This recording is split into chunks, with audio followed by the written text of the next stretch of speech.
कल्पना कीजिए, एक ऐसा सर्प जिसकी सांस में जहर है, जिसका स्पर्श मृत्यु है।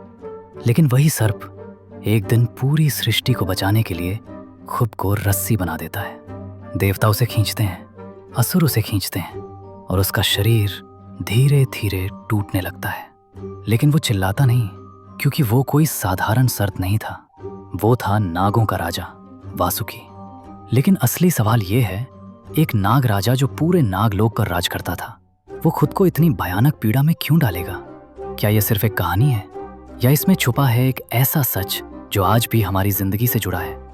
आज हम जानेंगे वासुकी की असली कहानी।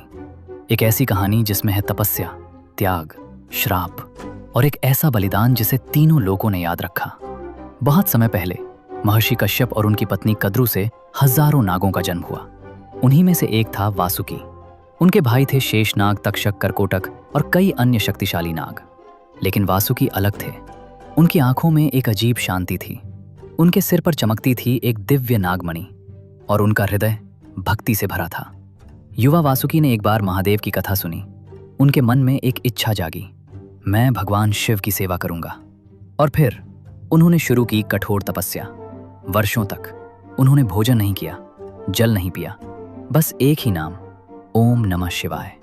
साल बीत गए, जंगल बदल गया, लेकिन वासुकी नहीं हिले। और एक दिन धरती कांपी, आकाश गरजा और उनके सामने प्रकट हुए भगवान शिव। महादेव मुस्कुराए और बोले, वासुकी, तुम्हारी भक्ति ने मुझे यहां बुलाया है, मांगो क्या चाहते हो। वासुकी ने सिर झुकाया और बोले, प्रभु, मुझे कुछ नहीं चाहिए, बस आपकी सेवा। शिव मुस्कुराए और बोले, आज से तुम मेरे गले का आभूषण बनोगे। कुछ समय बाद देवताओं को एक श्राप मिला। उनकी शक्ति खत्म हो गई। असुरों ने स्वर्ग पर कब्जा कर लिया। तब भगवान विष्णु ने कहा, समुद्र मंथन करो, उससे निकलेगा अमृत। लेकिन समस्या थी, मंथन के लिए चाहिए थी एक रस्सी, ऐसी रस्सी जो पूरे पर्वत को पकड़ सके। और तभी ब्रह्मा जी ने एक नाम लिया, वासुकी। देवता और असुर नागलोक पहुंचे। उन्होंने वासुकी से कहा, हमें आपकी मदद चाहिए। वासुकी जानते थे इसका मतलब क्या है। उनका शरीर टूटेगा, उनकी सांस जल जाएगी। लेकिन उन्होंने एक पल भी नहीं सोचा। उन्होंने कहा, मैं तैयार हूं। समुद्र मंथन शुरू हुआ। देवता एक तरफ, असुर दूसरी तरफ और बीच में वासुकी। दोनों तरफ से खिंचाव, पर्वत का भार, उनका शरीर छिलने लगा। लेकिन वो चुप रहे।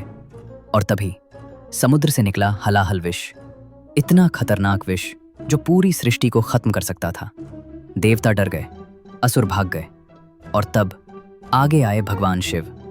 उन्होंने वो विष अपने हाथ में लिया और पी लिया। उनका कंठ नीला पड़ गया। तभी से उन्हें कहा जाता है नीलकंठ। और उस समय वासुकी उनके गले में लिपटे थे। लेकिन वासुकी की कहानी यहीं खत्म नहीं होती। एक दिन उनकी मां कद्रू ने गुस्से में नागों को शाप दे दिया कि एक दिन पूरी नाग जाति अग्नि में जल जाएगी।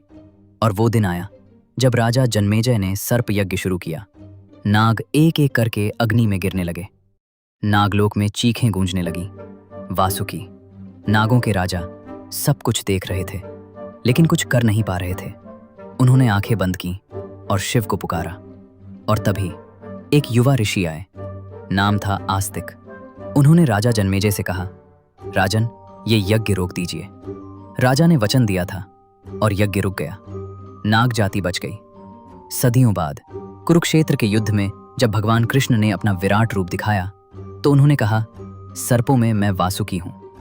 इतिहास में बहुत राजा हुए, बहुत योद्धा हुए, लेकिन शायद ही कोई ऐसा हुआ हो जिसने खुद को मिटाकर दुनिया को बचाया हो। वासुकी हमें सिखाते हैं, सच्ची शक्ति राज करने में नहीं, बल्कि दूसरों के लिए खड़े होने में है। अगर आपको ऐसी रहस्यमयी और सच्ची कहानियां पसंद हैं, तो अभी स्टोरी एक्स को सब्सक्राइब करें। जय महादेव, जय नागराज वासुकी।